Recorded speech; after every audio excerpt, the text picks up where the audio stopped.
Communities like this are quite fragile places in all sorts of ways.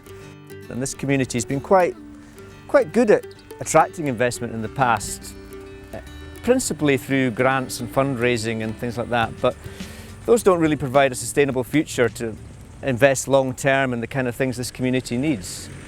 And something like a hydro scheme in this area, so what that does is that provides a revenue stream for a long time into the future for this community and allows us to sort of build things that we wouldn't otherwise be able to do because we couldn't rely on short-term grants for those kind of things at all.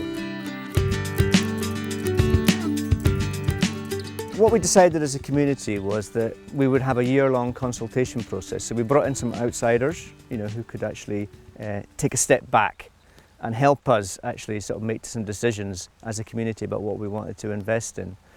And obviously, it's a diverse community with a diverse range of interests. So we did come up with a long shopping list of things. Some things are really big things, like about the future of healthcare in the area and transport. Things that perhaps all the communities in the peninsula probably need to get together to focus on.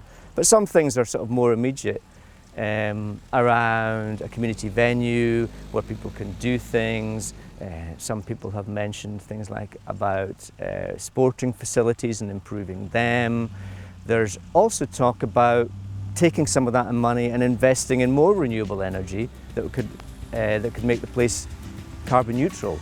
And also looking back at some of the housing stock. I mean, one of the things that you get in rural areas is that the housing stock tends to be a lot older than other areas, so it tends to be less well insulated. So there's issues of fuel poverty in a place like this.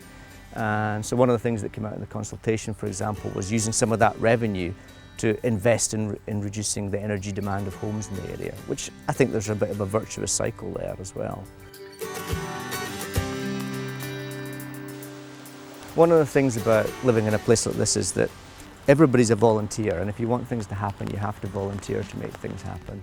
And you get this thing, volunteer fatigue, where everybody gets kind of tired of always working. But a process like the consultation really does energize everybody. Everybody starts to think, okay, we can make things happen, especially with the thought that we're actually doing something that's about investing in ourselves and our community, that will actually no longer be this cycle of constantly relying on short-term grants to do a fix for something that we need now. We can actually invest long-term, so it's not just about feeding those immediate needs, it's about a long-term investment.